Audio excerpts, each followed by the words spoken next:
U dubokim povijesnim mjenama prohujelih stoljeća napose u nekoliko zadnjih desetljeća i u životu Rogotina puno se toga promijenilo. Došlo je doba u kojem se svijet i društvo mijenjaju brže i sveobuhvatnije nego ikad prije. Starih vremena u kojima se živjelo i preživljavalo od poljodjelstva ili ponekoga grla stoke jedva se tko i sjeća. Teška vremena jendačenja, košenja, žuke danas su iza nas. Tek nostalgična sjećanja požutjelih fotografija. Ipak u Rogotinu je jedno ostalo nepromijenjeno, čvrsta hrid u promjenjivu svijetu. Kršćanska vjera Rogotinjana i njihova vezanost za tradiciju. Vjera i tradicija ostale su oslonac života mještana, sadržaj u kojem oni uvijek iznova otkrivaju, potvrđuju i izgrađuju svoj vjerski i nacionalni identitet. I tako će biti zauvijek. Narod i pojedinac koji poznaje i njeguje svoju prošlost, koji vrednuje i uči o baštini svojih predaka, upoznaje sebe, osigurava svoju budućnost i zauvijek se veže s onima prije sebe koji su mu tu baštinu ostavili u nasljeđe. Zato čuvati Kristov grob za Rogotinjane nije samo puka tradicija, folklor ili lijepi običaj, već daleko više ostvarenje žive povezanosti s Bogom, svojim mjestom i svojim starima. I zato nema dječaka koji je odrastao u Rogotinu, a da u svojim maštanjima nije poželio u velikom tjednu čuvati Kristov grob. Sigurnih podataka o počecima običaja čuvanja Kristova groba u Rogotinu nema. Zna se da je taj običaj u neretvanskom kraju najprije uveden u župu Svetog Ilije u Metkoviću 1857. godine, odakle se proširio u neretvanske župe tijekom druge polovice 19. stoljeća. Ni najranije povijesno sjećanje u župi Rogotin ne pamti vrijeme bez ovog običaja.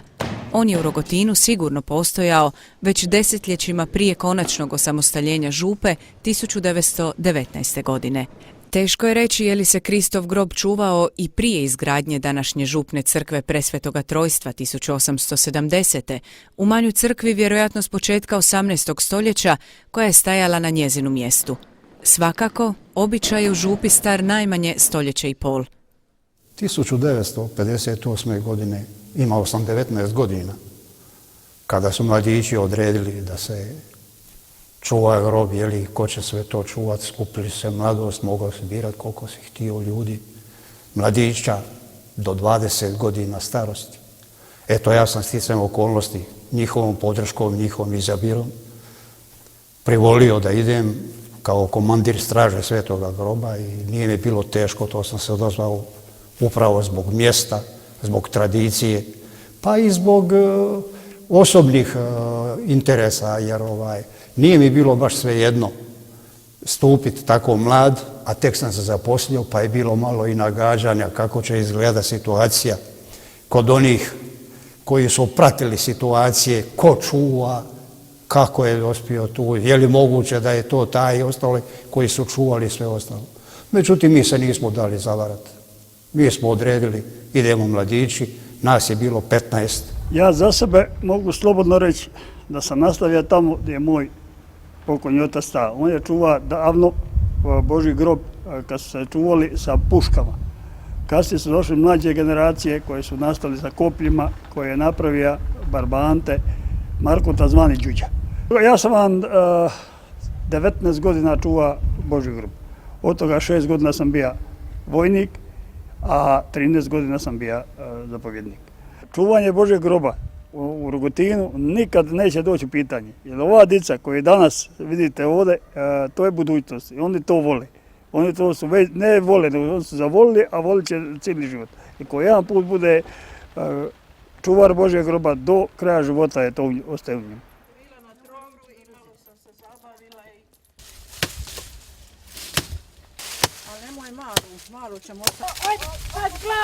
Sam Kristov grob u crkvi se uvijek uređivao na desnom pomoćnom oltaru, posvećenom Svetom Josipu. Sklapanje i uređivanje groba nekad se obavljalo na Veliki petak ujutro, dok se to u novije vrijeme čini na Veliki četvrtak. Najstariji dio groba drveni je sarkofag s kipom mrtvoga Krista. Taj dio najvjerojatnije potječe iz druge polovice 19. stoljeća. Djelo je nepoznatog majstora. Odlikuje se jednostavnošću izrade i prikazom Krista sukladno umjetničkom izričaju toga vremena. Sve do sredine 20. stoljeća to je bio jedini dio Kristova groba. On se postavljao usred pećine oblikovane od lovorovih grana. Za župnika Don Pavla Žanića, budućega mostarsko-duvanjskog biskupa, 1950-ih već postojećem sarkofagu dodaju se novi dijelovi drvene konstrukcije, koji s njim čine skladnu cjelinu. Tada se izrađuje drvena ograda sa stupovima oko sarkofaga te trijumfalni luk koji spaja stupove na ulazu u grob. U uređenju groba i dalje se koriste grane lovora kojima se želi dočarati ambijent vrta u kojem je Krist bio pokopan. Gospodinov grob je rađen 55. godine, stalno od kad se počeo raditi.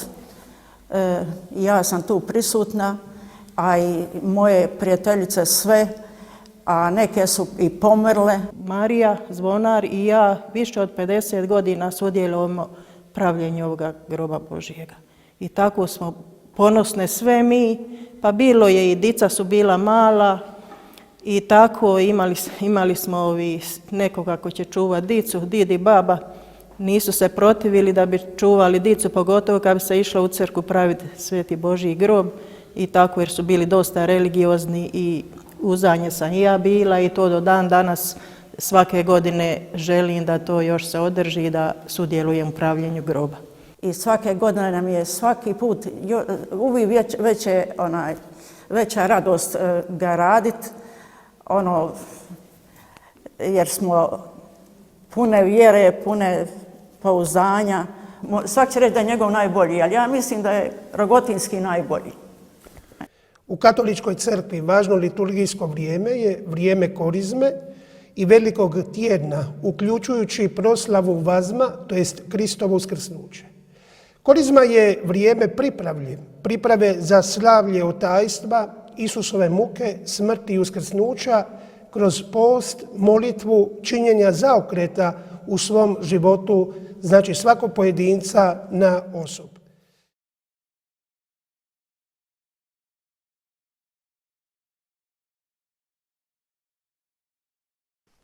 Veliki četvrtak u Rogotinu je, kao i u svim drugim župama, početak velikog ili svetog trodnevlja muke, smrti i uskrsnuća Gospodina našega Isusa Krista. Od starine je bio običaj da se svi poljodjelski i svi drugi radovi moraju obaviti toga dana do podneva. Mjesto je vidljivo ulazilo u svetu šutnju koju je prekidala samo zvonjava zvona koja su najavljivala večernju misu. Liturgija Velikog četvrtka iznimno je bogata, znakovita i dirljiva.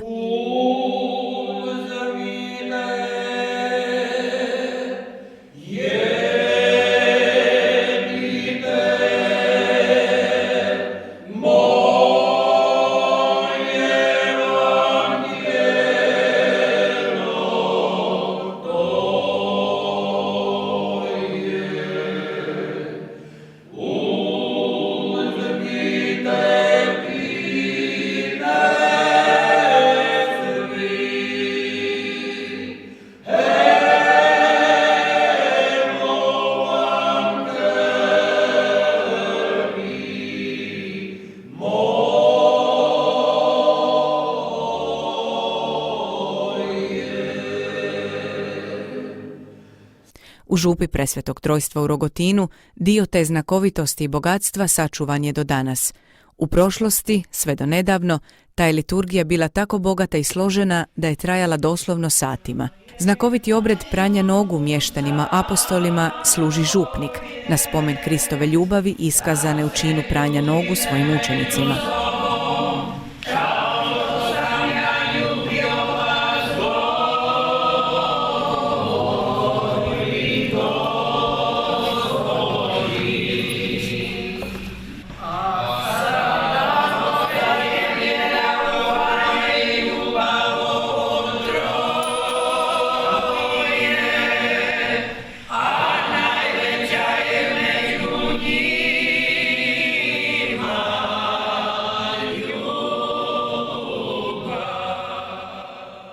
Nakon otpjevanog oficija i svih čitanja, djeca i mladi bi u crkvi udarali baraban.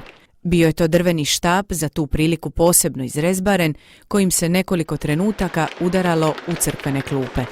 Taj je čin označavao trenutak u kojemu je Isus bio uhvaćen u Gecemanskom vrtu, kada su po njega došli, kako kaže Sveto pismo, stoljagama i oružjem. Tim činom je završavala liturgija Velikog četvrtka.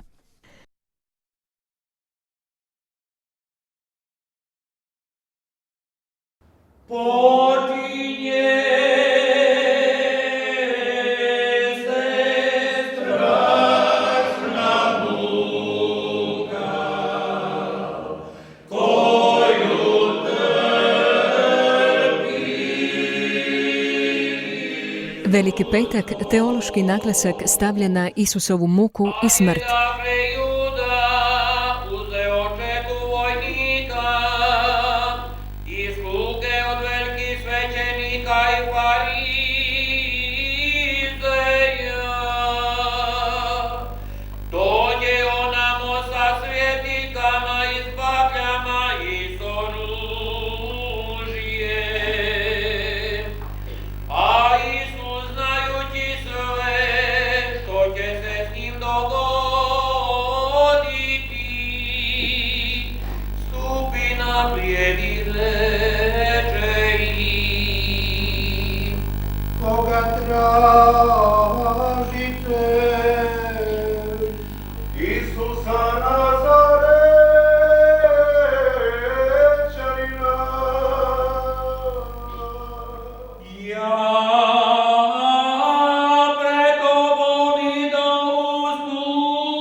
Tišina se spuštala na mjesto.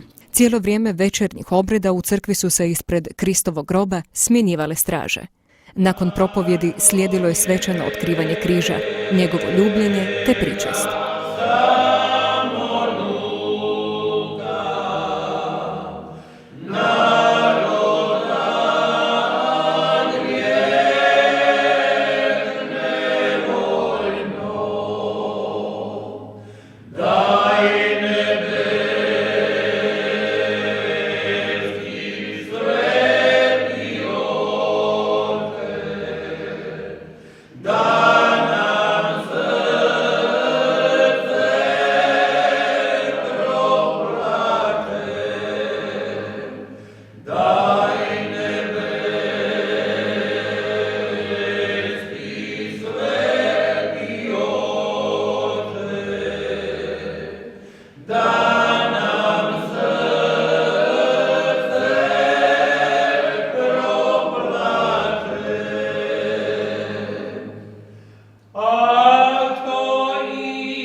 Na kraju obreda u crkvi započinjala je teoforična procesija, procesija s presvetim sakramentom oko mjesta.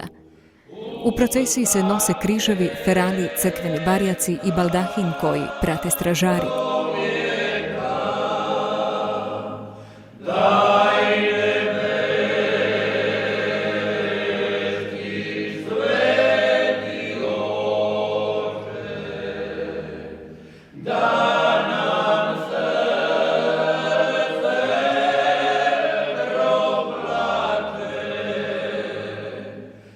Običaj je da procesija staje na 7 mjesta radi blagoslova. U procesiji se nosi i Šimunov križ, veliko drveno raspelo koje nosi osoba koja se na to zavjetovala, praćena stražarima.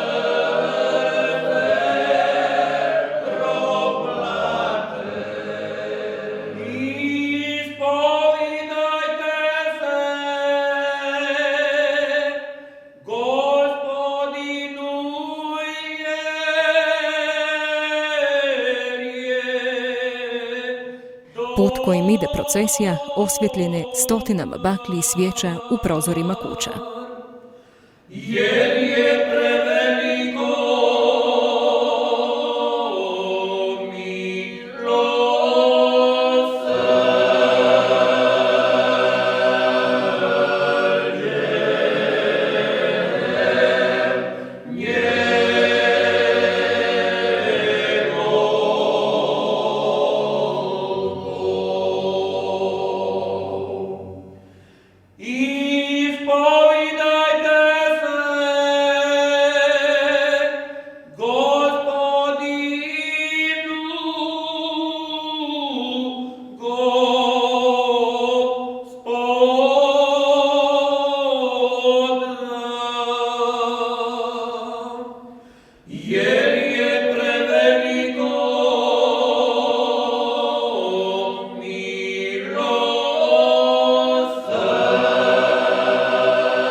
Velika subota, dan je Kristovog počivanja u grobu. Večernja služba započinjala je malo prije pola noći blagoslovom vatre ispred crkve. Za vrijeme službe ispred Kristovog groba i dalje se čuvala straža. Na pjevanje zaziva Gospodine, zapovjednik stražare uvodi u crkvu kako bi na slavu popadali na tlo u znak slavnog Kristovog uskrsnuća. Nakon toga bi bježali iz crkve te se zajedno vratili u crkvene klupe do kraja mise.